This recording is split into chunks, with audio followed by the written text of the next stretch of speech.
Kaspa's strategic shift to Rust. Why does that all matter? And then on top of that, I'm going to do some comparing and contrasting about some narratives that have been shared in the communities about BTC, Kaspa, the whole shebang. So again, if Kaspa is your thing, please smash the like. Let's get into it. All right, so let's pull this up. This is from a guy by the name of Bubblegum Lightning. Wow, what a name, right? Well, he had a great outline here. One of the best I've seen in regards to analogies. So one thing I want to point out is, you know, giving you guys visuals. I don't care how young or old you are. Visuals are always a good thing. Like I would always do it when I would teach because, sometimes old Mr. Stanley just talking about stuff can get a little dry, right? So we got to give you some visuals. But let's start off on this outline for a second here. So I'm going to go ahead and full screen this. And it says, he sees many Kaspa questions about Rust on the mainnet, 10 blocks, or I should say 10 BPS and forks. Hopefully this post will clear up some confusion. There's a lot of confusion out there. In this meme, the tanker AKC 135 refueling the F-35 fighter jet shows Kaspa's evolution from Go to Rust. Here's the tanker, and it symbolizes Kaspa's Go-based framework, sustaining the network's fuel, the computational contributions of miners, for instance, and this whole thing of, reliability of nodes and the community's trust, all while maintaining its tried and true 1 BPS. The fuel is transitioning forward, or I should say, towards the F-35, also running at 1 BPS on Rust. However, this jet / Rust, notice how they're saying that the jet represents Rust, promises to accelerate the network's capability to 10 BPS once the boom disconnects. The refueling sequence reflects the strategic shift to Rust, highlighting the careful phased approach to ensure seamless consensus, compatibility, and network stability. Once Rust is fully fueled, Kaspa, let's just go down to this so you can still see it while I'm reading it. Kaspa will fully embrace this new engine, forking from Go and blast off on the Rust jet, roaring at 10 BPS, ultimately leaving the Go tanker behind. Now, I like that, and I didn't want to share it before the show because I didn't really want to ruin anything, but, great visualization. I saw that earlier last week, actually. And I said to myself, that's a great way to kind of give people an idea other than just, have a bunch of words that we mention and talk about, right? So getting more into this specifically, talks about, for instance, how this all kind of works out, for the most part, right? And you get it, right? You don't have to be a rocket science to basically, figure this out. But before we kick it into the deep dive of the night, because I did mention that I would do this with you guys in regards to Kaspa, I want you guys to keep in mind that there's some significance in regards to all this.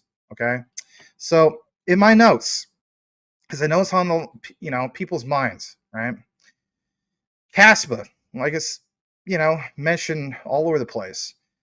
So people ask, Kaspa forking, from 1 BPS on mainnet to 10 BPS through Rust, for instance, just like that visual.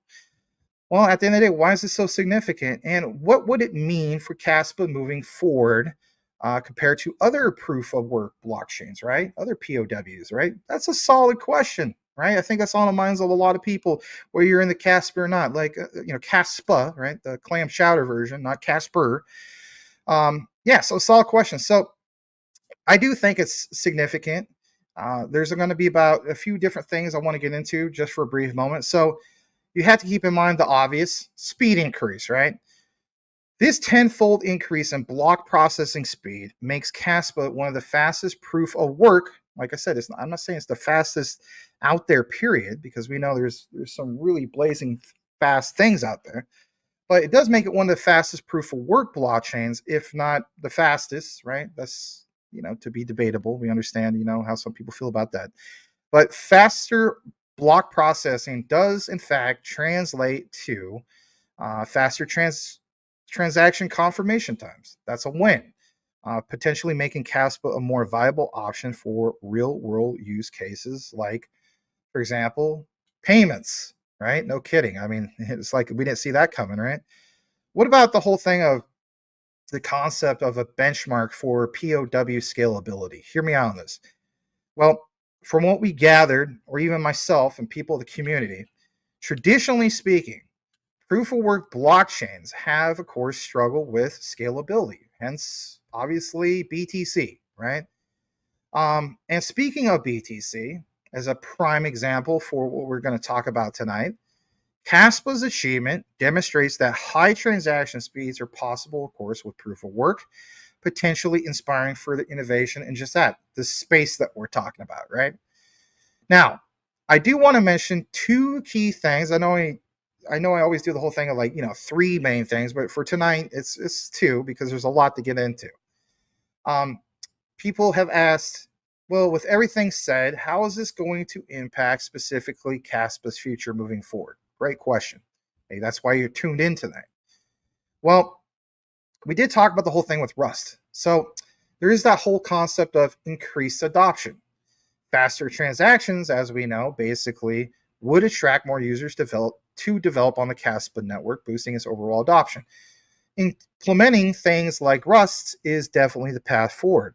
On Casper and even Kaspa for that matter, right? We talked about some of the stuff. Understand with Caspers, more, WASM and Rust, but,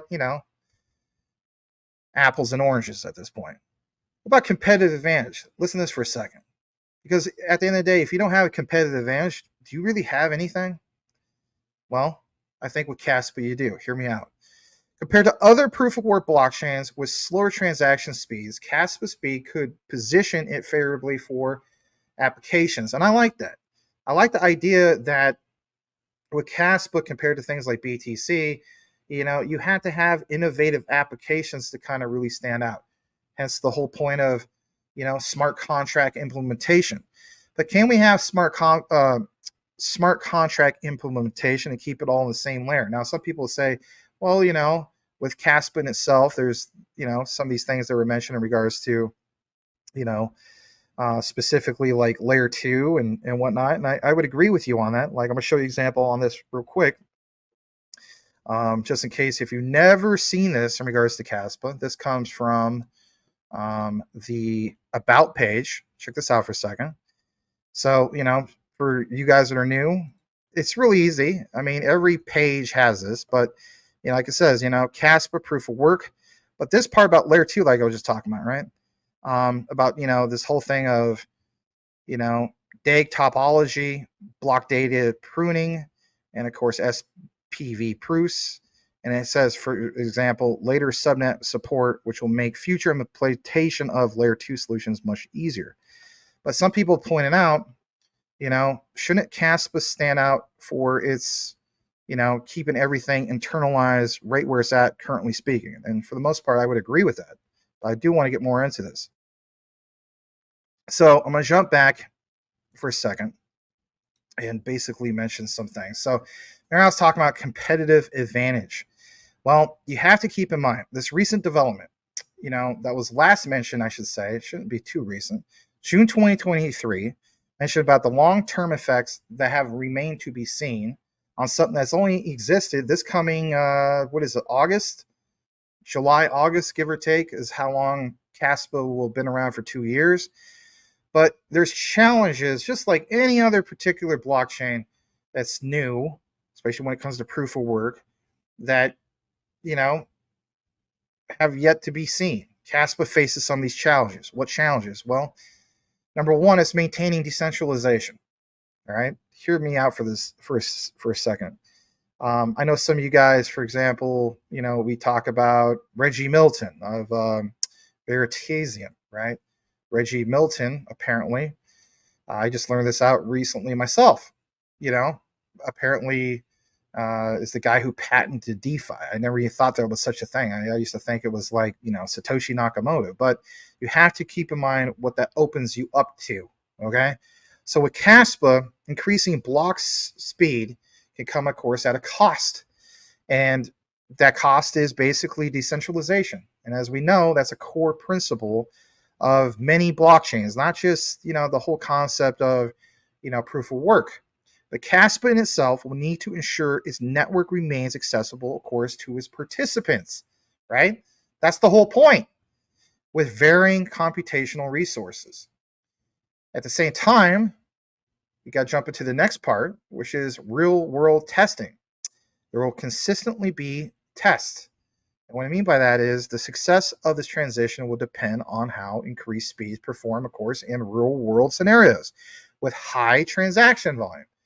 And that excites me. And that should excite you too, because when we talk about high transaction volume, that means more data being moved on chain, and more transactions means more, utility and motion. If there's no motion, then what's the point of what you have? Like the analogy you always used before, you could have like this amazing looking Ferrari from the 1960s that just sits in the garage, like in the movie Ferris Bueller's Day Off, but what grade is it if nobody is using it? So you have to keep in mind this whole thing at Kaspa's move to 10 BPS, as we know, is a significant step towards faster and potentially more scalable proof of work blockchains. Its success could influence the future development of the entire POW landscape, and I like that. Now, I'm not going to state that I feel as though that, Kaspa is a true competitor to, BTC, because as far as dominance, current dominance, well, the answer would be no. BTC is obviously dominant, just like Ethereum's dominant. 81% of the overall crypto market are those two. But if I'm going to bet on innovation, I would like to bet on the one that is proof of work, that actually has a real future. So what does Kaspa have to offer? And of course, that's what I wanted to share with you guys tonight. Now, I had to get into some of those things because at the end of the day, I understand for a lot of people, the concept of Kaspa sounds cool. But do you really understand Kaspa? And I know it's kind of, for a lot of people, it's confusing. It's more advanced. But I found this guy on X who didn't have any fluff, and he had some really good things to mention, share with all of us. And he definitely, in my opinion, deserves a follow. His name is specifically Michael Sutton, and I decided to go ahead and give him a follow right now. And he has a pretty good following. I'll give him a shout out later when this gets chopped up. Michael Sutton, just in case you're wondering, does have a background in computer science, graph theory, some of these things with consensus. He loves to talk about Kaspa, and he loves taking it to the next level. So, if you ever watch this, Michael Sutton, shout out to you. He came up with this whole thread, and for the most part, I'm going to get into most of it, not every single thing. But he mentions some of the nitty gritty that is definitely worth pointing out. So let's get into this thread. So he says that the main contribution to the KIP9, that's what I'm going to call it, at least, you can call it whatever you want, is the quadratic cost of storage inflation.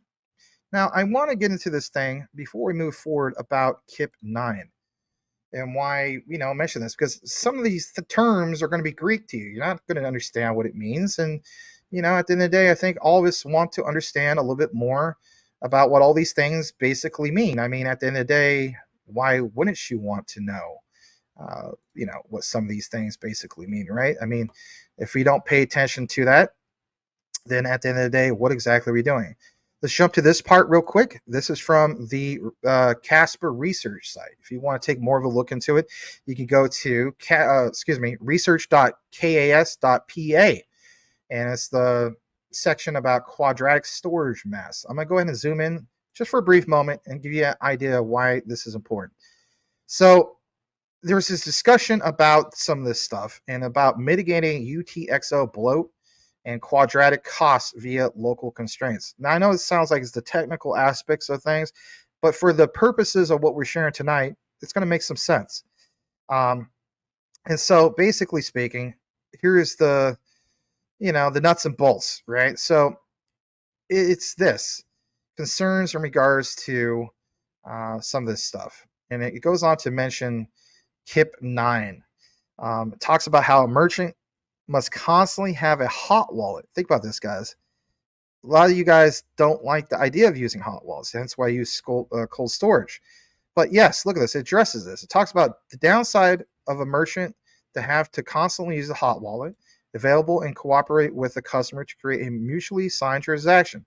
Following KIP, they will specify auto compounding wallet addresses where UTXOs owned by such addresses will allow anyone to add to their balance without the owner of the UTXO having to sign it. Among other applications, this mechanism through KIP9 will allow the millionaire to purchase ice cream, as described above, using her or his hot wallet alone. Says, will the merchant be able to set limits on people's addresses? How can they append to this whole thing of a hot wallet? For example, let's say there's an address widely known to be associated with a hacker or some rogue organization. Says, they would imagine that needs to be possible for a merchant to prevent that hacker organization from spending all their ill-gotten gains on crypto-based businesses. But in another case, someone steals 1 million tokens in a fit of sudden generosity. She or he distributes the tainted cash to as many hot wallets owned by innocent merchants as possible. Now, those merchants are roped into potential AML criminal investigations. Like, good God. So there's a lot about this whole thing, and of course you're welcome to take a look into it, but your bottom line is understanding that you have to have a solution where a merchant doesn't have to constantly have a hot wallet available, and then it's going to open up Pandora's box, and then all these people that have nothing to do with what transpired are affected by it, right? This is the whole concept of how secure is this network. I know that's really technical, maybe it flew past your head. I thought I'd get into the whole thing about KIP9. Now, jumping back to this for a second, pull this up, okay? I need to talk about this real quick before we get further into it. So this guy says, unlike account-based blockchains such as Ethereum, EOS, Tron, and Ethereum Classic, Kaspa uses this thing called UTXO as Bitcoin does. Now, when we get further into the outline, you're going to see comparing and contrasting Kaspa with Bitcoin and understanding the bigger picture. So many people have stated that they feel as though, and I feel this way, to be honest, for the record, but they feel as though investing into Kaspa is kind of like originally investing into Bitcoin, okay? Where, the difference is you are part of something that's still very, very new and super innovative. And if anything, when we get to the end of the outline, why the 1 year halvings, yes, you heard me right, the 1 year halvings are such a big deal, and why Kaspa does 1 year halvings compared to BTC that does 4 year halvings. I know this is so much to get into. And again, I understand maybe for the average listener, it's just like, I don't get this, and it's okay. It's okay not to get all this. I'm still having, wrapping my head around a lot of this too, but it's all right. It took me a while to put this together and bring it to you guys. So bear with me. Let's go ahead and full screen this. Let's get into this part. So you will see here that Kaspa uses this whole thing called UTXO, like as Bitcoin does. If you have used a Kaspa non-custodial wallet, or for example, ventured into the Explorer, you may see that both transactions and UTXOs are logged. To the average user, the operations of account-based chains to UTXO chains seem similar. However, a UTXO is a unique ledger process, I'll go ahead and highlight that, exclusive to crypto transactions and considered more secure and transparent. So if you have the whole thing of people saying, I like BTC even though it's slow, and it's a digital gold and so on, and has that sense of security, you like what's mentioned here, especially if we compare and contrast Kaspa to, of course, BTC. Jumping more into this about transparency, look at what it says about UTXO. UTXO based blockchain uses the unspent transaction output. Why is that significant? It's a method for accounting. This method was first introduced, of course, in the Bitcoin white paper by Satoshi Nakamoto. But unlike traditional accounting systems, UTXO-based ledger does not have accounts or wallets at the protocol level. Instead, transactions consist of a combination of inputs and outputs. Here's the bottom line. The coins are recorded as a list of unspent transaction outputs. Though wallets can be built using crypto APIs on UTXO based blockchains like Bitcoin, these are not part of the change protocol level. All right, tad bit more about this before we jump back to that outline. The UTXO and the TX, which of course are transactions. Listen to this. Transactions in a UTXO chain, in this case Kaspa, are made by utilizing existing unspent transaction outputs and creating new UTXOs in their place. Now, let's pause on that for a second. Why am I pointing this out? As we get further into the outline, you will see references about Kaspa talking about storage. Now, as we know, when it comes to like real world assets and so on, the reason why people like Michael Saylor are so gung-ho about BTC is being able to put a lot of data on chain, like real world assets and so on, and have the values be represented on just that, on chain. This is where people call, say the whole thing of high store value or digital gold and so on. But what if you have something else that is a lot more effective? I'm looking at Kaspa from the perspective of way more lower market cap than BTC, and obviously so much more room for growth. And if anything, a lot more innovative and newer technology. You get the drill.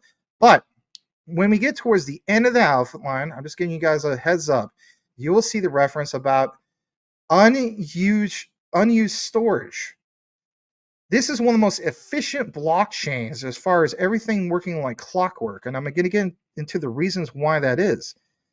There's nothing that is unused. Things that end up being unused will have to, be recognized on chain and utilized, right? When we talk about utility motion, this is probably one of the best examples of constant motion and things that just don't make sense. Well, they get dealt with. So moving into a little bit more about this, UTXOs. This whole thing, UTXOs in their place. UTXO value cannot be split, but can be combined with other UTXOs to meet the required transaction amount. Think of UTXOs like cash bills. Just as a paper bill cannot be divided, a UTXO value must be used in its entirety. Again, nothing wasted. So again, when we talk about this whole thing about, like you guys said in the comments about the dollar crash and the dollar has no real value and there's so much waste and all this stuff. If we're going to the next era of the internet, obviously with Web3, and we talk about investing in the ones that are real true innovation where we're going to a cashless society, Kaspa has to be right at the top of the leaderboard when it comes to some of these concepts. And jumping more into it, you will see some other things. Like, for example, I just mentioned paper money. Here's a great example. Let's say you have $5, $10, or even a $20 bill. Transaction number one. To purchase an item that costs $5, you will use the $5 bill. This results in one UTXO input of the $5 bill and one UTXO output. And for example, the recipient gets a $5 bill. The transaction two, the item costs $15, you use $5.10. Here you have multiple inputs and just one output, with the recipient getting $15. Transaction number three. The item costs $25. You pay using a $10 and $20 bill totaling $30. Therefore, there are multiple inputs, one $10 and one $20 bill, and multiple outputs. For example, $30 received by the recipient and the $5 you were given in change. The bills you spend receive back outputs, and they'll be used to make future payments, becoming inputs. Until then, they are classed as unspent. Here's an example. UTO, right? Unspent transaction outputs. Now, I know that was a lot to get into, but this is some of the juicy part. What about UTXOs on Kaspa? Obviously, that's what we're talking about. So suppose you want to send someone 200 KAS, as in Kaspa, but only have a UTXO worth 500 KAS in your wallet. You must send the full 500 KS UTXO to the recipient to complete this transaction. It's like paying with cash. The protocol handles this process, eliminating the need to trust the recipient with your change. So when you make the transfer, the recipient will receive the 200 CAS and the remaining 300 CAS change will be sent back to your address as a new, smaller UTXO. Tip: currently the transaction fee is 3 zeros and 1 cas per UTXO. Now that might have changed since it was written. But here's the thing. The reason I want to point this out to you, all you guys. For the longest time, even with all the coverage I've been talking about for 2+ years about, your quants, your Jasmines, your you name it, your ISOs, one thing has been certain since the beginning, and that is it seems as though Bitcoin is in a classification of itself, and there's all the other things, you know, and all the other ones are tied into, for instance, some form of smart contract. And this is, of course, where some people feel as though, yep, that's right, Bitcoin is a commodity. When you see terms like this and you hear language being used, especially by Gilbert Verdi, about the internet of trust, say what you want, whether you like BTC or not, it has proven itself the test of time. I get it. It's slow. Don't get it twisted. Of course it's slow. But the point is the element of trust. There is considered like a lot of trust when it comes to BTC. Should we look at Kaspa in that same light? That's why I'm giving you examples of some of this stuff, because I think there's something that needs to be mentioned other than just the typical, like I would say, the fluff that you can get anywhere else, right? So look at this for a second. And we're going to jump back to all this, back to Michael Sutton's outline. But I had to give you guys a definition with an example. So in his outline from Michael Sutton about this whole thing of account models, micropayments, so on and so forth, on part 2 of this thread, again, you should give him a follow. If you're in the Kaspa, there's guys to follow, and there's just guys that just do typical fluff. There's nothing fluffy about this guy. All right. He mentions a little bit more about the UTXO model. He says that it's at least an expressive, as in like the account model. An example would be anything done in the account model can be emulated in the UTXO. Now that we understand what the UTXO is, obviously we can move forward. And it concludes, for example, efficient transfer of micro amounts between larger accounts. And think about this for a second. When we talk about the whole concept of institutional money and where they put their money, you better understand that if we're betting on it's just BTC and BTC only, then we don't understand what, guys? We might as well just leave. We might as well throw in the towel and not understand the concept of innovation. At some particular point, this whole belief that it's just all one old system and just stays there, that's not the case. Hence why there's roll-ups. But can we have a blockchain where it's all kept there? And does that blockchain embrace innovation? I think you get the answer when it comes to Kaspa. So jumping more into this on part 3, because this is a thread, he says, the order of magnitude economy. We are interested in this economy where each user or currency holder has orders of magnitude more funds than, say, the price of a cup of coffee.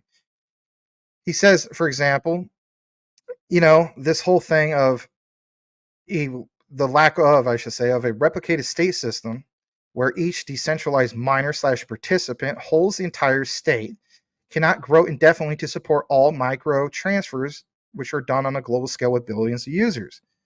However, the middle ground has a wide spectrum, and much can be done to support as many users as possible with the finest grain possible. I love how you use grain, because if anything, we're talking about, I think, coffee. So he says, to speak of concrete numbers, let's assume an average wallet has at least 10 KS. Back to the example we showed on the other, thing about, what was it? UTXO model. So he says, we like to support any micropayment, even if it's as small as 0.4 zeros and a 1 Kaspa between such holders. Does supporting such micropayments mean that the entire state must be fragmented to tiny amounts? He says no. In a normal world, the normal user behavior of users introduces natural compounding of tiny amounts. For instance, a coffee bar receiving small amounts during the day would naturally collect these small values routinely to order to pay an electricity bill or a worker's salary. The problem here is that such normal behavior can only be known by future knowing profit. When we look at transaction creating a micro amount, UTXO, we cannot distinguish it from an attacker in the midst of her dust storm crusade. like that example. He says, hence, when observing such behavior locally, the system must penalize it in a sufficient manner, which creates a big barrier in front of our innocent coffee buyer. However, something feels off with the presentation of this problem. When you think about it, you have two, or I should say, yeah, two, 10 amounts of KAS. Or the other example from, I think, the Medium. So two 10 KAS entities trying to transfer a micro KAS between them. Why should that cause state bloat? Remember how we talked about state bloat before? I believe it was either with XRP or Stellar. It says to gain more understanding, we looked at an account model systems as a guiding reference. And here it is. An account system, two existing accounts passing micro values between them merely appear as an operation with no effect on state size. The balances shift a bit and no harm is done. Essentially, the future compounding is embedded into the local operation. This is why the system cannot recognize the honest behavior locally and avoid the penalty. But how can this be done in the UTXO model? Now, for you guys just tuning in, you may think like all this stuff is going above your head. Trust me, it's not. Because you have to understand, if we're going to get to the point of mass adoption or this concept of using this new currency, cryptocurrency as the saying goes, to be used in the form of payments, can we have an example of something replacing the current system that we have that everybody's used to with a more efficient system, but not having people losing their damn minds to figure it all out? This, in a nutshell, solves that. So, how can this thing be done with UTXO model? Well, answer is simple, according to Michael Sutton. A mutual transaction account operation passing value X from account A to account B, each, for instance, with initial 10 KAS, can be emulated in the CAS, or I should say the UTXO model, as a transaction with two UTXO entries holding 10 CAS each as inputs, one from owner of A and the other from B, and 10 minus X, 10 plus X, outputs of the owners, for example, A, B, and so on. This avoids the UTXO output with a micro amount and has negligible, I can't even pronounce things tonight, negligible, storage mass. Again, this part, storage mass. So if you understand BTC, you can understand why we point out some of these things. I know this is a lot to get into, but this guy, in my opinion, did a better job than just about anybody else out there when it comes to trying to get us to understand the bigger picture of Kaspa. He says there's a pitfall. He says a mutual transaction requires both parties to sign the respective inputs and hence enforces the seller to attach a hot wallet. That's why I showed you that example, which of course is bad practice. And it would also require custom wallet communication between the parties. How can we do better? Don't you like the idea that, though, there's a mechanism to combat this? So if we talk about BTC being, for example, the most secure, like, supposedly out there, again, you could understand and appreciate how, interesting. I guess you could say Kaspa really does compete. Sure, it doesn't dominate because it's still very new. Yes, I would agree. Communication between the parties. How can we do better? Well, to come back to the account model, in a transaction from A to B, both balances are modified. Yet we only see the signature of A required. Why? Because his balances decrease. B's account, although modified, is actually increasing. So, like any money system, look at this.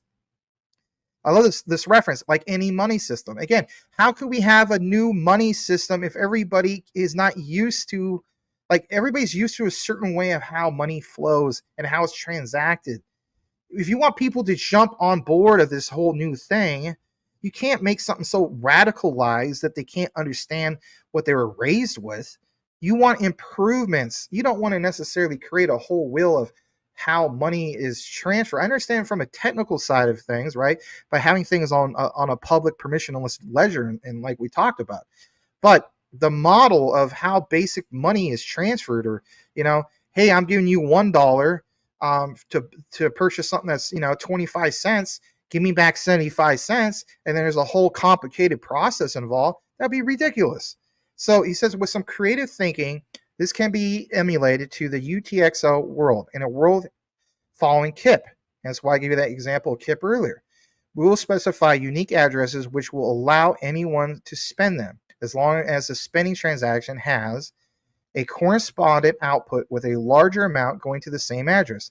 This way, mutual transactions would be possible without the signature of the recipient, just like an ordinary account model transfer. I know we're almost towards the end. I know this is super, I guess you could say, technical deep dive, and I try not to do this too super technical because I understand some people, consider it dry, and I get that. But when he goes on to this part, he says, all in all, this shows that the UTXO model is more expressive. It supports natural parallelism of operations, unlike the account model, but can also support intricate designs which seem possible only in the account world. Think about that. That right there is your aha moment.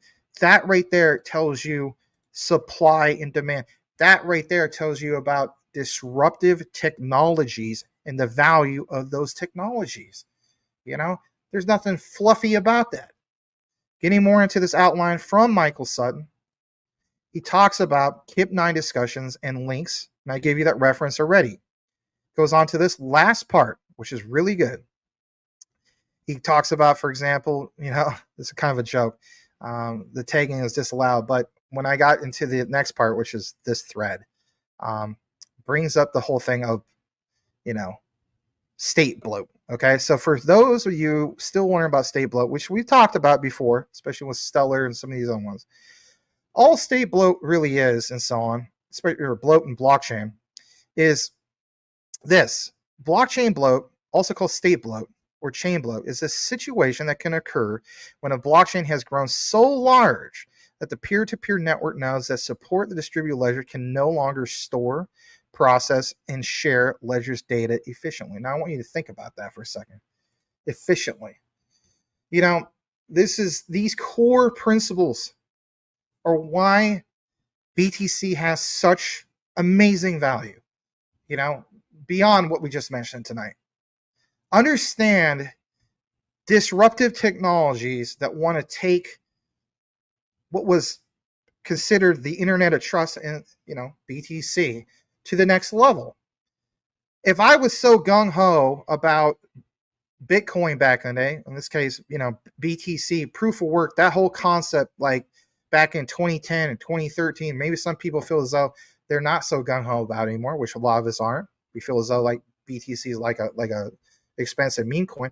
Understand that when we reference the Bitcoin white paper and you see statements of, a peer-to-peer cash system, and you see things like this where it talks about how, there's situations of a blockchain growing so large, I should say, that the peer-to-peer network nodes that support the technology can no longer store, process, and share the ledger's data efficiently.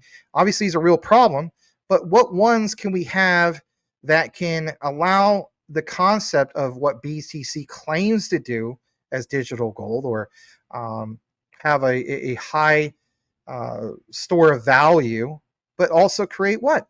Scalability. So in general, bloat refers to any type of excessive growth or expansion that can lead to inefficiency, sluggishness, unwieldiness. Excuse me. I'm having a hard time with some of the words tonight. Sometimes when you read too much, it just becomes just text on the screen. But I think for the most part, we understand how blockchain works. But just in case you are new, it's okay.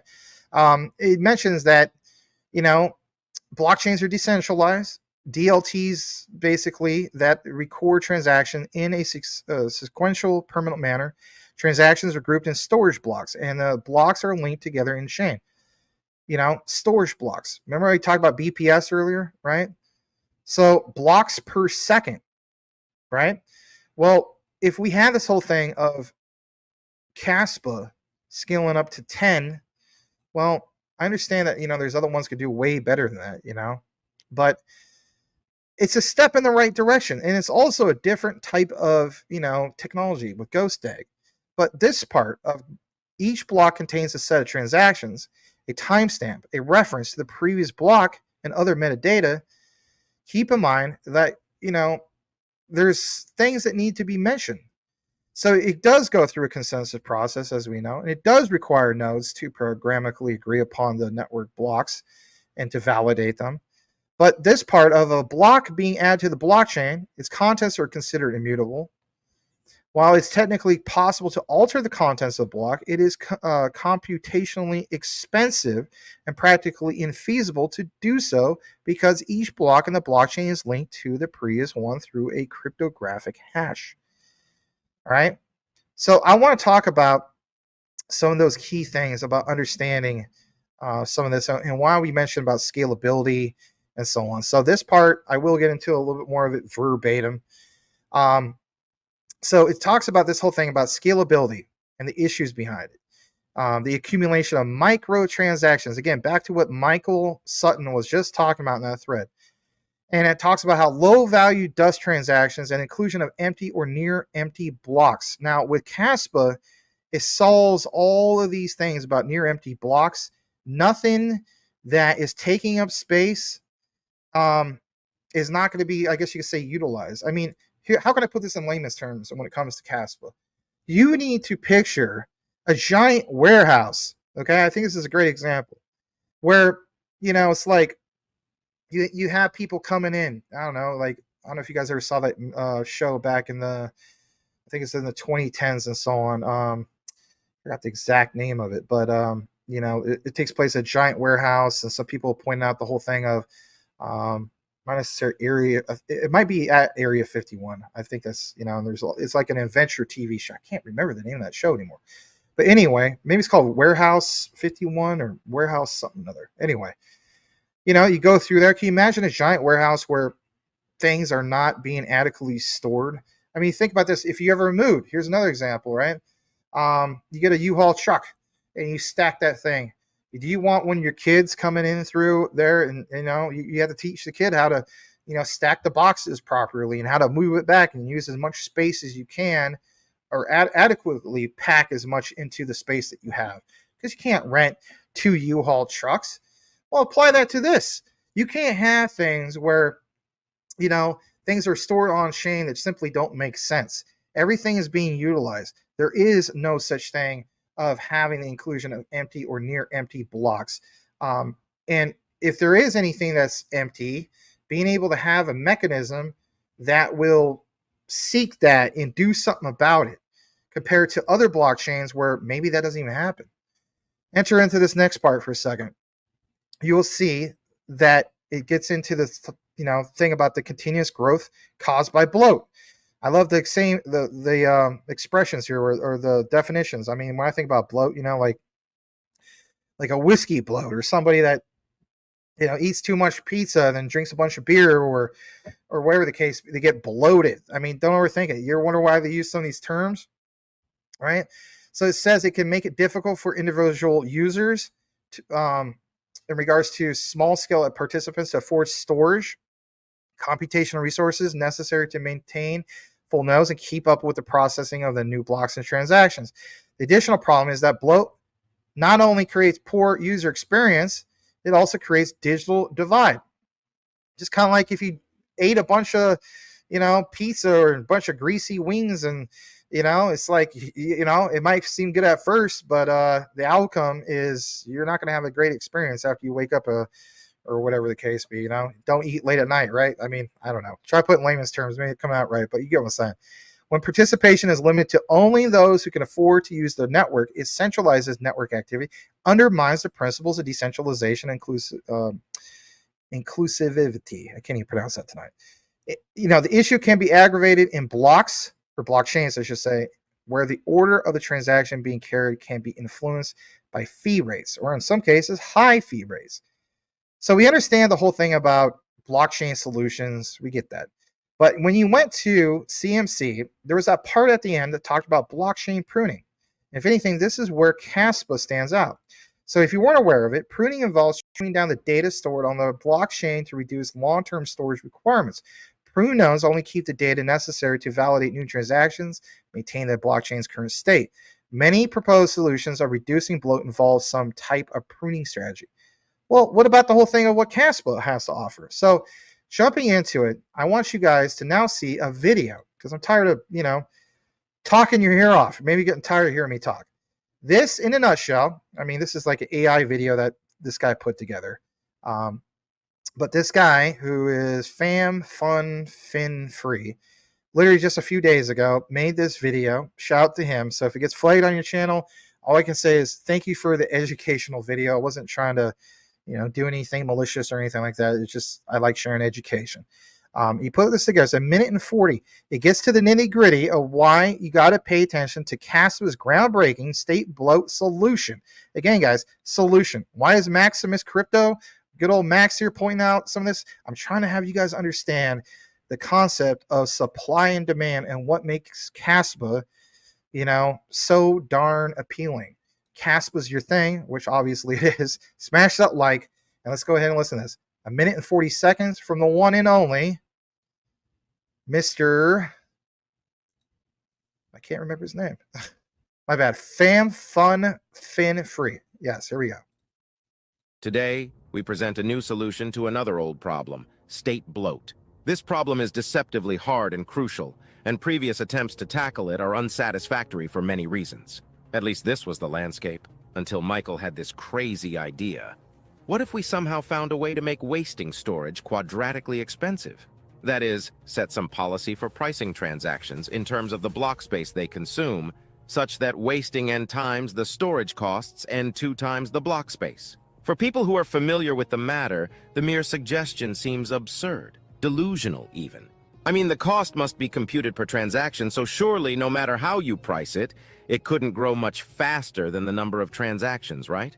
So no matter your pricing policy, a clever attack should always be able to find some way to only pay linear costs for a storage attack, right? Wrong. I was wrong and M was right. He indeed managed to find a formula, and an infuriatingly simple one at that, with the magic local to global property we desired.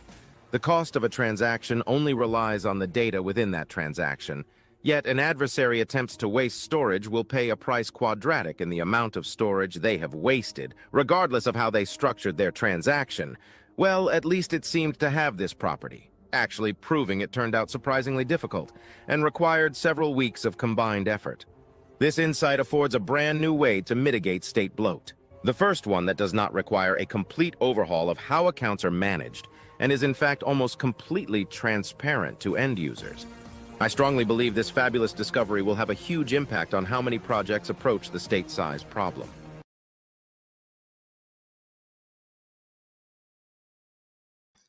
All right. Nice to see a visual, right? I mean, you guys need a little break, not just old Max talking.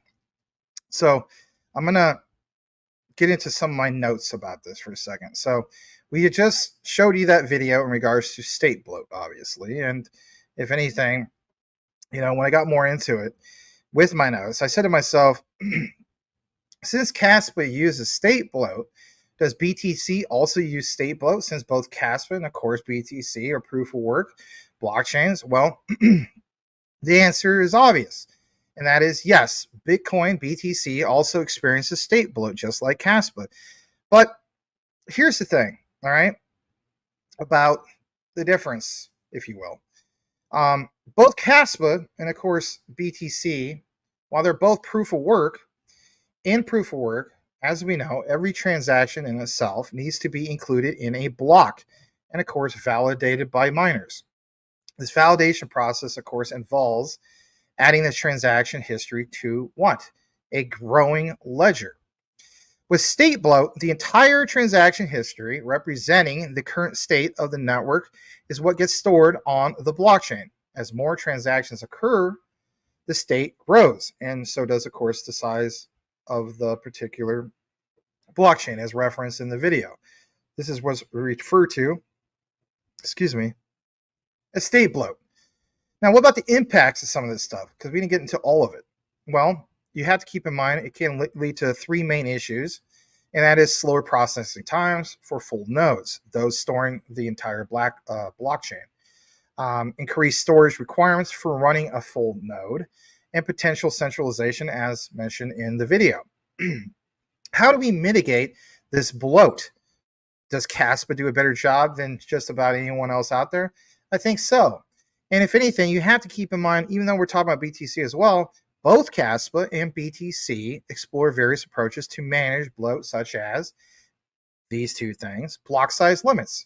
One of the biggest complaints about BTC is some of those block size limits. Elon Musk, Mike Cornwell, has that picture, and which maybe you could share it again with you guys. Shows one, was it very small TPS, very small block size limits. Was it 1 megabyte, I believe? And then talk about it's like the Pony Express, but limiting. Listen to this for a second, just in case this went over your head. Believe it or not, limiting the size of individual blocks control the amount of data added at once. However, this can also limit transaction throughput, but a second layer could provide a solution. So, for example, and I'm not a fan of this, but I understand this is what, why some people like it. But technologies like the Lightning Network for BTC aim to handle specific portions of transactions off-chain, reducing the load of the main chain. We've seen the reports on that. It's not exactly the most adequate thing out there, but to each his own. You have to keep in mind, though, in conclusion, in regards to state bloat, it's a common challenge, as we know, when it comes to proof of work blockchains like Kaspa and, of course, BTC. While there's ways to manage it, finding the right balance between security, scalability, and so on is the bottom line. Which one is more decentralized, or are they both equally decentralized? My thing, again, is going back to the whole thing of innovation, right? So I want to jump into this next part about this, okay? So I know it's a little bit more about, state bloat and so on, but I want you guys to keep in mind Kaspa and, of course, BTC in itself deal with state bloat, but due to their different underlying structures, you always have to keep in mind the impact and potential advantages of like what BTC offers compared to, the more modern Ghost DAG protocol of, Kaspa. So DAG, we talked about for a bit. Let's talk about a little bit more. BTC relies on a traditional blockchain structure, hence no kidding. I mean, it's the first of its kind, right? Dating all the way back to 2009. But each block builds upon the previous one, creating a thing called linear chain. Now, with Kaspa, on the other hand, it utilizes what is referred to as the DAG structure, as in the if you're wondering what DAG stands for, the directed acrylic graph. And with that particular structure, you have transactions that are interconnected with, like, for example, a web-like fashion. Literally, like look at a, spider web. Okay. This whole impact in regards to state bloat, on the other hand, though, in blockchain, state bloat refers to ever-growing size and has a transaction history stored on each node, but it does lead to, of course, issues. And if anything, maybe this is why BTC has issues, because it gets too bloated because you have very, very small block sizes, right? The caps on it and so on. But at the same time, you have to keep in mind that with BTC, validating new transactions does in fact require storing the entire history. In regards to the comparison with Kaspa, and with DAG, only a portion, hear me out, only a portion of the history is needed to validate, of course, transactions. This inherently reduces the impact of just that. Like we talked about, state bloat. So if you're wondering why I put so much emphasis on state bloat, that is when your aha moments, because this inherently reducing the impact of state bloat on scalability, of course, compared to BTC. That is a win in the book of, Kaspa. What about advantages for Kaspa in regards to state bloat? Well, it's a no-brainer. It's faster transaction speeds. Due to the reduced storage requirements for validation, Kaspa in itself has the potential for faster transaction processing, of course, compared to BTC. Almost anything out there at this point seems to be the case. But this is proof of work that we're talking about. And I'll get more into some of the reasons why some people feel as though there's a reason why it's so slow and so on, to each his own, but we'll point it out. So with Kaspa, you do have that sense of improved scalability. Keep in mind, Kaspa's DAG structure can potentially handle a higher volume of transactions without significant slowdowns, for instance, compared to BTC's blockchain.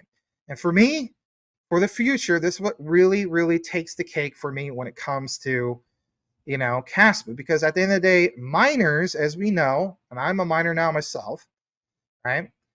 There's always going to be a market for miners. Last I checked, there's about 10 million miners worldwide. And while it seems as though that's a insignificant comparison to the retail people, like most of us, you always got to keep in mind there is a want and a need for proof of work, even if though it may seem like the unpopular thing because people say it, quote unquote, uses up too much energy and so on. And we'll get more into that a little bit later too. Maybe not necessarily today, but we'll talk about that. So, higher volume transactions with more scalability for Kaspa without the significant slowdowns compared to BTC, which we know BTC does struggle with scaling. And of course, we study some of the other ones, right? But people have pointed out that the reason why you don't see big things with Kaspa compared to BTC is just it hasn't been around as long. Well, yeah, no kidding, But again, when I see people state, I'm going to invest into, BTC. Okay, you're going to do it right now. You're going to invest into BTC at the top of the mountain or the current top. I mean, what are you looking to accomplish? At the most, even before it went to 75, 76K, what do some people do? A 2 or 3X? Why not look at the ones in which, even though Cass was kind of like, top 50, there's still a lot of room for growth based off what we mentioned for proof of work. And getting into some of these other things before we take a pause, I want you guys to understand that there's several reasons why institutions, listen to this for a second, might favor BTC ETF over Kaspa. Like some people say, Kaspa's never going to have an ETF. But you have to keep in mind, if Kaspa has a higher transaction speed compared to BTC and improved scalability, then why the heck would institutions such as BlackRock, Vanguard, State Street, and so on want to offer ETF to their clients compared to something like Kaspa? We talked about this whole thing of, if Kaspa has higher transaction speeds, of course, compared to BTC and improved scalability, then why would institutions such as BlackRock, State Street, Vanguard, et cetera, Fidelity, want to offer an ETF to their clients compared to something like Kaspa if Kaspa is more efficient? Well, for me, it's just what's established. It's the brand name, right? Some people say it's survived the test of time. Maybe there's a particular, requirements of, how long things have been around to instill some of that trust. Kaspa hasn't even been around a full 2 years.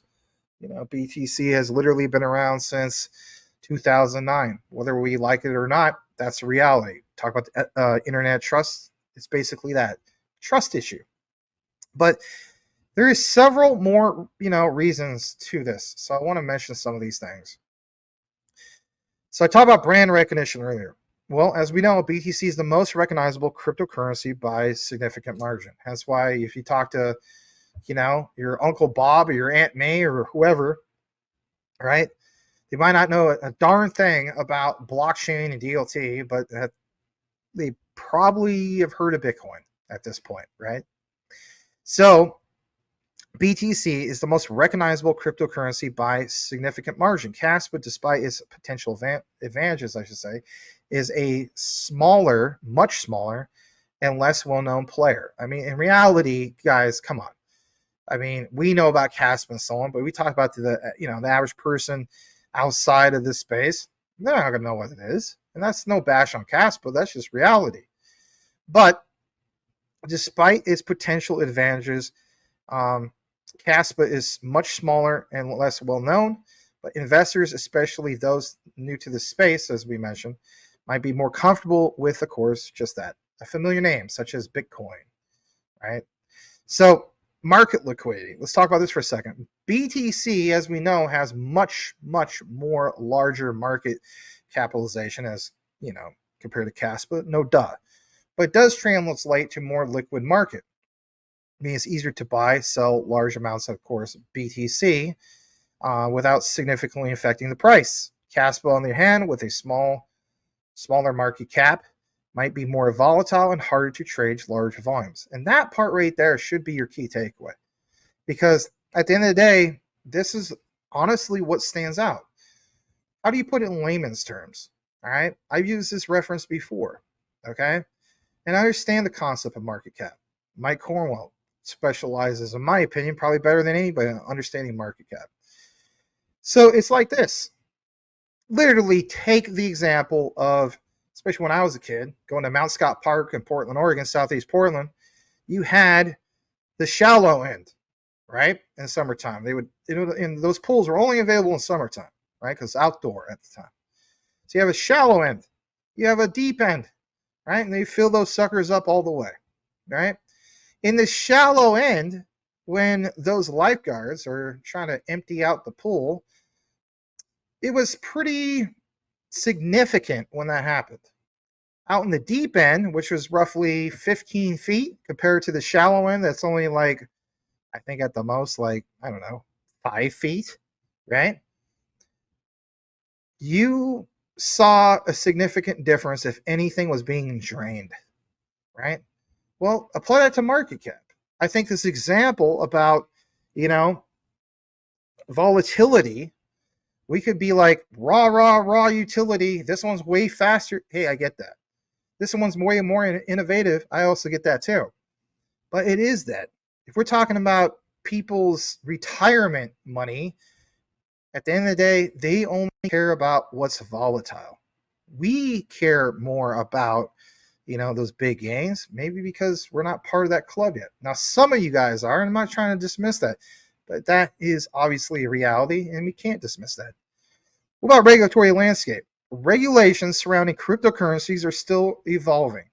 Heck, we're not even to proper regulations here in the United States. Just because in Japan and other places of the world like Europe is different, understand the regulatory landscape. Regulations surrounding, of course, crypto in itself, still evolving. BTC, being the first mover, has a more established track record when it comes to regulatory scrutiny. Very, very true, whether we like that or not. But it can be appealing to institutions who are risk averse and want to invest in assets with a clear legal picture. And unfortunately, even the ones that are much, much more slower in their tech. That's a reality, whether I like that or not. And in most cases, I don't like it. I rather them embrace the innovative ones that are much faster and make a lot more sense, especially when it comes to the metaverse. And I'm not saying that they never will. It's definitely worth pointing out. Now, back to the subject about the ETFs. There's a structure that is involved in the whole thing. And when it comes to BlackRock in itself, BlackRock, for all we know, might already have the infrastructure and partnerships in place to launch, as we know, a Bitcoin ETF efficiently, or in some cases, effectively. Developing a new ETF for Kaspa, even though that, let's face it, that's not going to happen anytime soon, so I'm just going to state that for the record. But hypothetically speaking, would require additional investment and, of course, time. Time is not really on the side of Kaspa as far as proven track record. It's on the side of Kaspa as far as what? Innovation. But again, ETFs tell me what? A target market of people who are looking to retire. They don't want it volatile. That's the differentiating factor, whether we like it or not. All right. Some advantages for Kaspa that simply can't be ignored. Hear me out on this. The efficiency gains.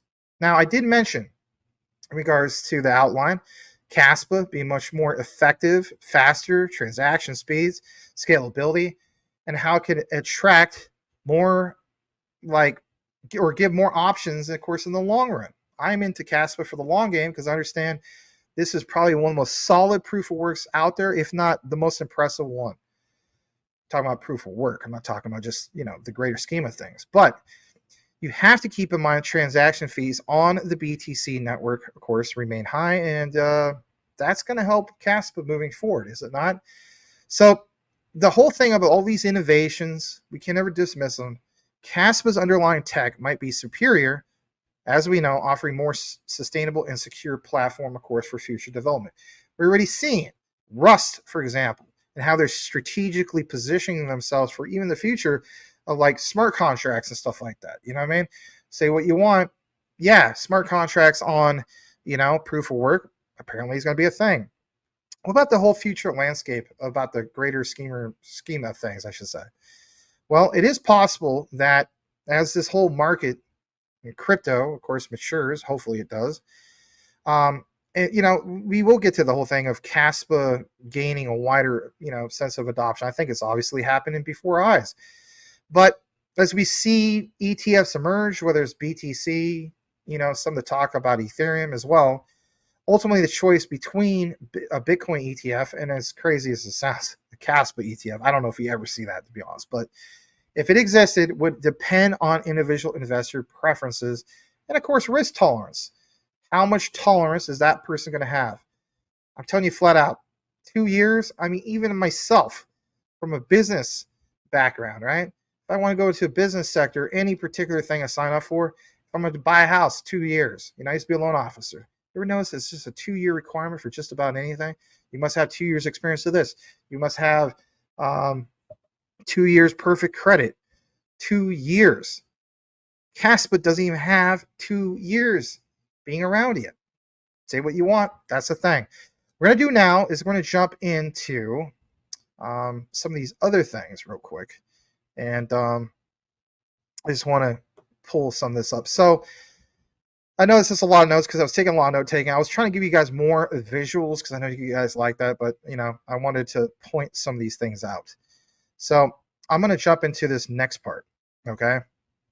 And basically it's like this, more about this back and forth with, Kaspa and, of course, BTC, okay?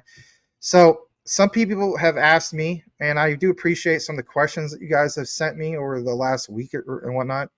I don't know what particular guy sent me this, but I thought this was good. This was mentioned, I think, about roughly 4 days ago. I don't have the exact person, but it was, let me double check real quick. It was asked, yeah, here it is. If Kaspa is the newest innovative technology for proof of work, Max, then is it safe to say that BTC is the outdated tech that only holds value due to its mainstream brand recognition? And if so, which one would make more sense to invest into Kaspa long term compared to BTC?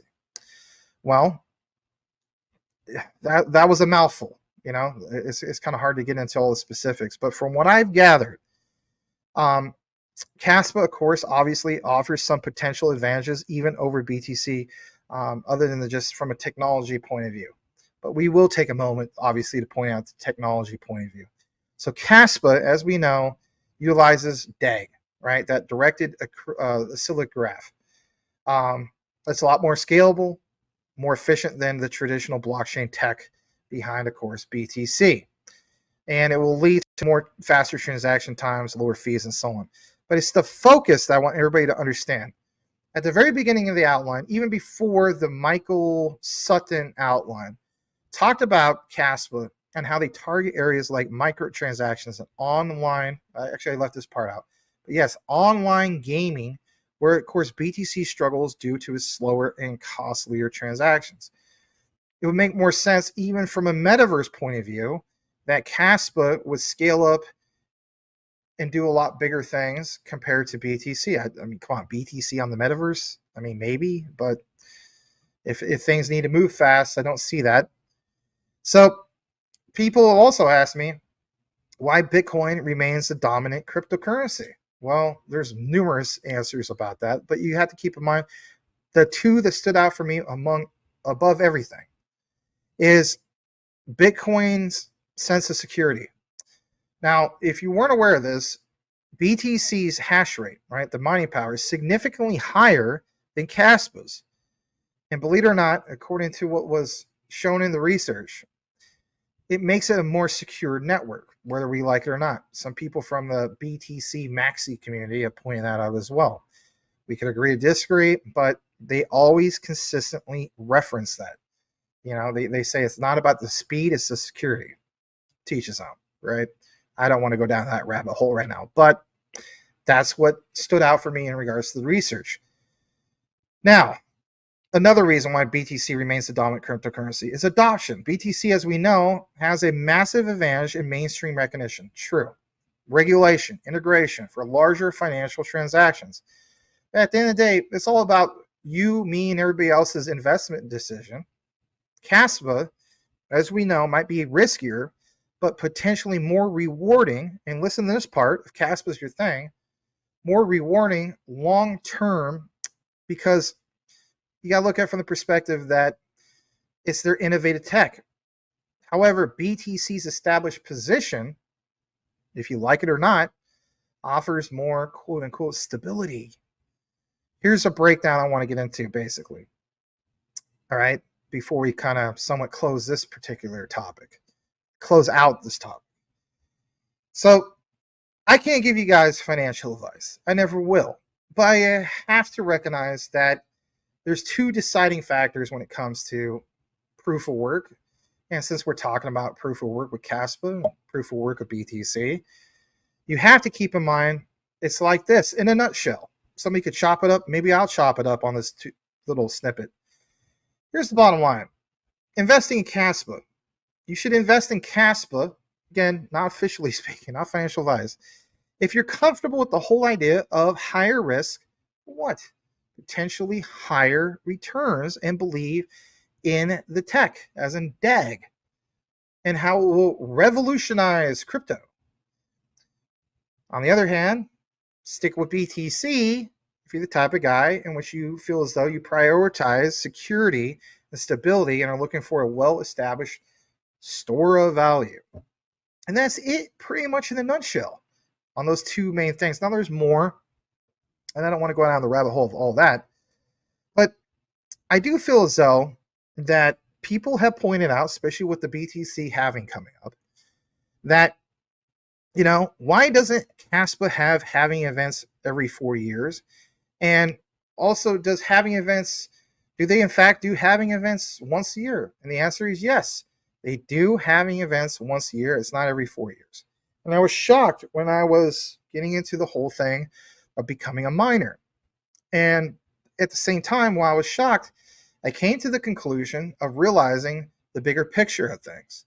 And that is basically this. If you look at the chart for Kaspa, and we'll cite it right now, you will see on this visualization probably one of the most impressive charts in all of crypto. Let's go ahead and pull this up. You will see on Kaspa this. And look at it. I mean, you don't really see a lot of charts on all times that look more impressive as that. We talk about the left side base of the mountain going right. How many projects do you see where it's, you know, right going left, right? Now, with this, it's just constant, steady growth. That is one of the most impressive, you know, this is not a falling knife. This is a rising sword, okay?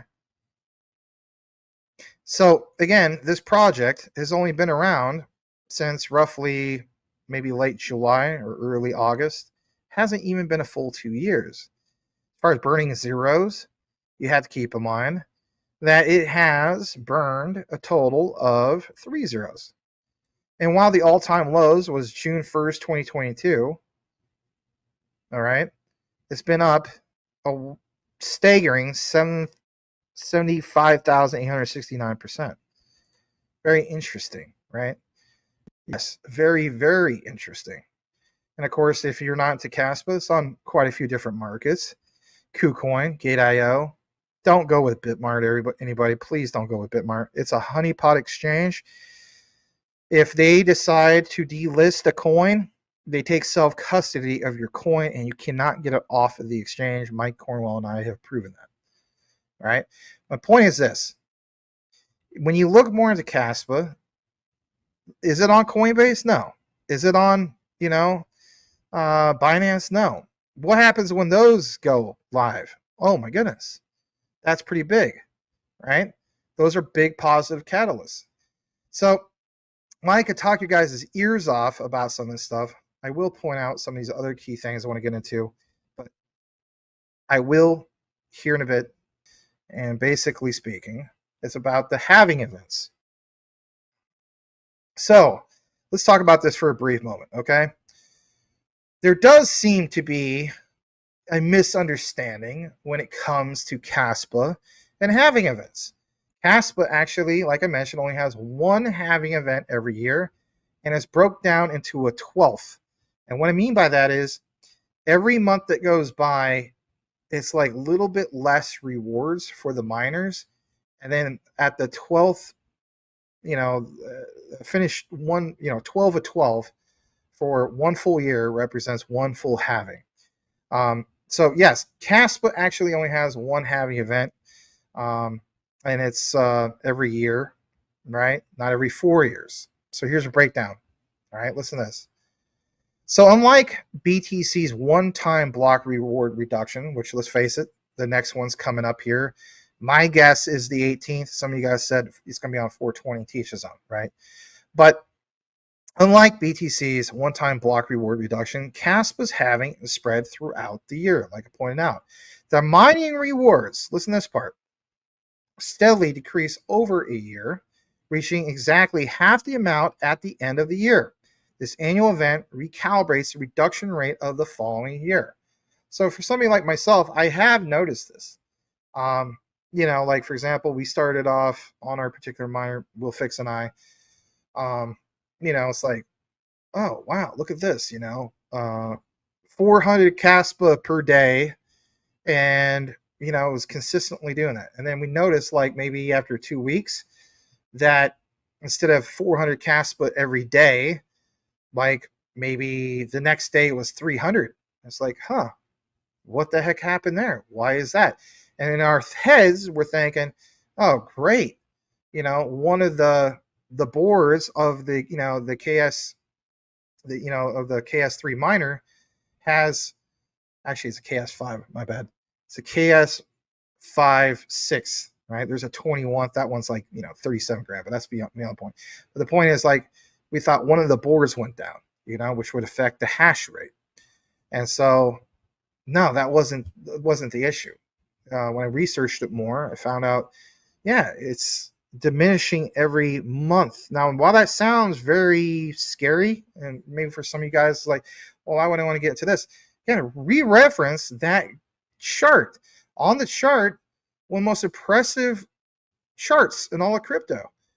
And again, recognizing crypto winter, 2022, 2023, Kaspa was one of the most top performing cryptocurrencies out there. That tells me that whether it's crypto winter or the bull run that like we're in, I think Kaspa is going to do more than great, right? And for me, this is why I was like, I wanted to keep, I wanted to hold on to my cushion money, if you will, but I had the attitude, I need to get into mining because let's face it, not just Kaspa, but other particular, mining projects out there and so on. Once the bull run triggers and the coins do really, really well, guess what? The equipment goes up a lot in value. Costs a lot more. I didn't want to get priced out of the mining equipment. So as a result, I was like, well, put up or shut up, right? Yeah, put up or shut up. So that's why I looked at it. So yes, mining rewards steadily decrease over the year. And like I mentioned, this annual event recalibrates the reduction rate for the following year. So at the end of the day, guys, if you weren't aware of this, Kaspa doesn't have a 4-year, 4-year halving event. It has a 1-year halving cycle. And it has a unique system where the halving happens gradually over the course of that year. Just to give you guys a heads up, I got a little bit more details about this. I'm just gonna, this is on my notes on my own computer. I wish I could have put up on a screenshot. But I do apologize. I didn't get to pull that up. So bottom line is this other particular one. Let me see. It's a little screenshot I thought I had earlier. Hold on a second. So yeah, listen to this for a second. Again, it's just notes. It's good notes. So some people have asked, what makes Kaspa unique? Okay, listen to this part. Again, I wish I had better visuals for you guys, but Kaspa, it's its ability to support high block rates while maintaining the level of security offered by proof of work environments. Kaspa's current mainnet operates, of course, at 1 block per second, but they're scaling up to 10. Of course, with this whole thing of Rust, Down the road, core developers and researchers will work on stretching the capability limits to not just 10. I want to state this for a second. This is good stuff, but to even 100 blocks per second.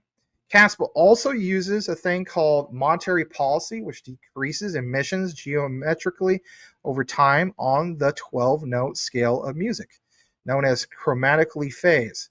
This policy, which was activated back on May 7th of 2022, with a block reward of 440 KAS, the block reward will be halved once per year, like I mentioned, but smoothly every month. The block reward is reduced by a factor of a half divided by a 12th. This means that the ratio of block rewards, because I know some of you guys are thinking about mining, in consecutive months is exactly the same as the ratio of frequencies of two consecutive semitones in a tempered chromatic scale. I know it sounds kind of Greek, doesn't it? The initial block reward is the frequency of the note A4, and every average year is hence called an octave. Octave. Interesting. So you have to know the policy dictates how many coins are minted per second, regardless of the particular block rate. Should Kaspa change the block rate in the future, the reward for people like myself will be adjusted accordingly to maintain the same emission rate. A little food for thought, right? So thought I would share that with you guys.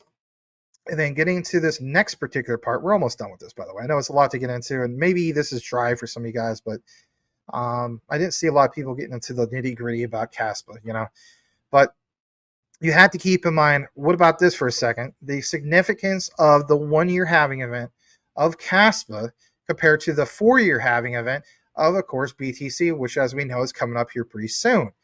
So which one is more significant? Is that fair to say that? Well, you have to keep in mind, when it comes to crypto, whether it's 4-year events or a halving that's once every year, both are significant.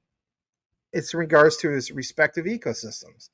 So with BTC, the first and foremost well-known crypto of all of them, I mean, whether we would like to say that or not, it's a reality, does in fact have that 4-year halving, and in my opinion, it's going to come up on the 18th, but to each his own. That event itself reduces the rate at which new Bitcoins are created and essentially halves the rewards that miners receive, of course, for validating those specific transactions. That's why it's not on a specific date. It just means how close can we guess that date to come based on how many, blocks were mined, right? The BTC halving, as we know, is significant for more than enough reasons that we can count, but it creates a sense of scarcity, right? Very low supply, reducing the rate of new supply. Halving events contribute, whether you like them or not, to Bitcoin's deflationary value in nature, making it more akin to digital version of gold, as the saying goes, with a limited supply. Maybe that's why Satoshi Nakamoto made it that way, right? What about mining economics? The halving in itself offers the whole thing of like increased competition among miners as a reward for mining decreases. Now, you got to think about this if you weren't aware of it. This can incentivize miners to adopt more efficient technologies or may cause less efficient miners to just, shut down operations completely. Let's say they say it's not worth it. I put all this money into this, this miner, and I'm done, right? But there's the whole thing about price impact. Historically speaking, that's if you want to watch that, the beginning of the show. Historically speaking, BTC halving events have been associated with significant price moves. Many investors anticipate these events. That's why we showed you the investor place coverage at the beginning. But you anticipate these events leading to speculative buying and potentially driving up the price. I'm more bullish on what happens after a halving event compared to what happens before. There is this whole thing of a psychological impact, which sounds speculative in itself. Hear me out. Halving events often create a sense of scarcity and increase the perception. Yes, you heard me right. The perception of BTC's value, contributing to its narrative as, quote unquote, like Larry Fink would say, its store of value. Overall, BTC halving events are closely watched.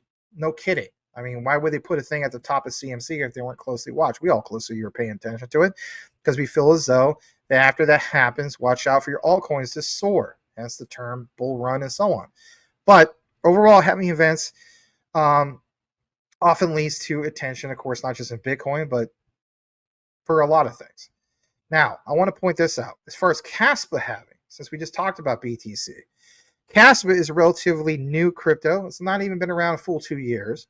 It does employ a different approach to the halving schedule, like I pointed out.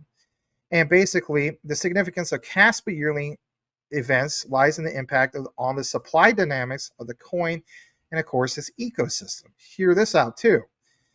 By reducing the rate of new coin issuance annually, Kaspa aims to maintain scarcity and, of course, potentially create this whole mechanism of a more predictable supply curve, of course, compared to Bitcoin as a BTC. While Kaspa's halving may not attract as much attention or speculation compared to BTC's like lower profile, it still plays a critical role in shaping economics and incentives within the Kaspa network.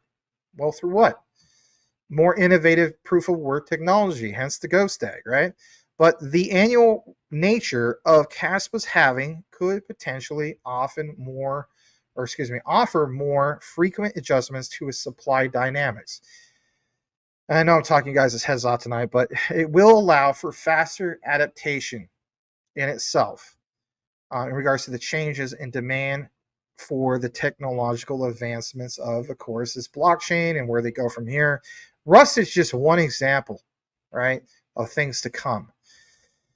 Back to the comparison. Comparing the significance of these two, even though they're both proof of work, is subjective and largely depends on one's perspective and involvement in each, in each one, their ecosystem, right? We understand that, BTC currently has a way bigger ecosystem, but keep in mind, BTC's halving event is more established, as we know, and more followed. I mean, when we say BTC and Ethereum still represent 81% of the overall crypto market, again, that's dominance. So you got to keep in mind that Kaspa's yearly halving event may offer more frequent adjustments and could potentially provide insights to how like such schedule effects could have like a profound, I don't know, thing of what happens with the ecosystem over time. Like, what will happen? Where does it go? Do we see the curve go down on that mountain, or is it consistent growth? Ultimately, both events, whether it's BTC's halving and Kaspa's halving, are significant within their respective context and contribution to the overall dynamics of this space. For BTC, it's a halving that could happen anywhere from April 18th to the 20th, in my opinion. For Kaspa, it's roughly, I think, August 6th, give or take. I will still state this. A BTC halving is a win also for Kaspa because it brings new investor money in and also will run. We've seen it happen before. But even with Kaspa, can you see a significant thing happen after August? I think the answer is yes, because their halving still has significance. And I think it's still going to perform well, whether it's crypto winter, which we saw perform well, or it's a bull run. Now, that's the whole thing about the halving. And I know this is quite the outline, right? So this is the last part I want to get into, before we wrap it up just absolutely completely, right? So it's basically like this, okay? I talked about the whole thing of Ghost DAG protocol, right? And of course, I talked about, for instance, BTC. Whether we like it or not, BTC is always going to get that label of store of value. Many investors view BTC as, of course, as the saying goes, digital gold, or a hedge against traditional financial systems instability. When it comes to liquidity, BTC has high liquidity, meaning it's easy to buy and sell on various exchanges. Easy to buy, but very slow when it comes to transactions per second. There's a difference between just buying something and being not caring necessarily about how fast the transactions are per second, because maybe it's just like, it's not about that. You're buying it, you're holding it. Are you really worried that much about the TPS? Again, don't shoot me for saying that, but that's just a reality. They do have a sense of network security. BTC's proof of work consensus mechanism has been battle tested, whether we like it or not, and proven to be the highly secure one for more than a decade. I mean, was it 15 years now? Kaspa, on the other hand, in conclusion, while they do implement the whole thing of the Ghost Egg protocol, which allows for higher transaction throughput and faster confirmation times compared to BTC, you got to keep in mind it is more innovative, and that sounds great for the future. And I feel as though that when it comes to Kaspa, you're going to see a lot more potential growth compared to BTC. As a newer project, Kaspa may have more room for, of course, growth and potential higher returns on investment. If I understand the concept of not getting tunnel vision by looking at things like, oh, look at the price of BTC, and not realizing that my entry point is going to give me like maybe a 2 or 3x at the most, then I also had to recognize that Kaspa has way more room for upside potential, way more X's, as the saying goes. Kaspa in itself offers features like reachability, block data pruning, like we mentioned at the beginning of the outline, and SPV proofs, which may appeal to investors interested in technical innovations. Again, like I've always mentioned before, I'm the type of person that I'd rather bet on innovation than old tech. But I do understand the concept of, store of value, digital gold, and so on. Now, of course, there's risk, like in anything. Being a newer project, Kaspa may carry higher risks, including potential security vulnerabilities or uncertainties about its long-term viability. But I'm not really too worried about it for the reasons that we outlined at the very, very beginning. And that is recognizing scalability issues and tackling some of those things. Hence why we pointed out this whole thing about state bloat, and hence why we pointed out some of the other things that we mentioned earlier in the outline in regards to these comparisons. For you, me, and everybody else, you have to keep in mind the bigger picture things. And that basically is, like we talked about earlier, UTXOs. And that's why we put so much emphasis on it. To me, UTXO and that whole concept in itself tells me that if we are serious about taking this whole thing of Kaspa to the next level of, here's the one that's still proof of work, where you have the example of a peer-to-peer cash system. Well, this one has more scalability. It may not be quote unquote more secure, but it can be, and it's still growing. So for me, I'm going to go with Kaspa over BTC, but I get it. Some people will own both. In conclusion, that's the compare and contrast of the day of Kaspa versus BTC, and among a lot of other things. Hopefully you guys enjoyed it. Maybe consider it a little bit too dry, and that's okay. In the future, I'll try to get better at covering some of the specific things, maybe partnerships, maybe some of the things that really matter. But I didn't want to give you guys just the typical fluff, and I wanted to properly introduce it from my perspective of what stood out for me, even from a minor point of view. I do look to cover Kaspa a little bit more, but it won't be on a daily basis. If that's disappointing to some people, I'm sorry. I covered quite a few different projects, as you guys know. Some of you guys ask what cold storage solution I use. I use this, and it is the Decent wallet. All right. I also, of course, have a ledger like this. All right. You can get a discount basically from going into the affiliate link, which is in all the live video descriptions and recorded and so on. And for the yahoos that are out there, they're like, this is just a shield. And, we'll fix point this out. And it's a great point. Were you aware that you don't necessarily get a discount link just going straight to the site? No, you actually have to go through a platform like this. So how cool is that? I don't think anybody's complaining about that. But anyway, use the link, get a discount. There's another one here. If you're the type of person you want to get one for you and your significant other, you could get two of them. They actually have another promotion, which is this, and I think this is cool. You can get an all-in-one card wallet plus backup card package. Interesting. I thought that was cool. And again, one of the main key things I like about the Decent wallet is not having to do the red tape of jumping through all the hoops for XDC and the custom folder. I mean, Edward Vincent can vouch on that. Some of you guys can too as well in regards to ledger. That was a pain in the butt. You don't have that problem.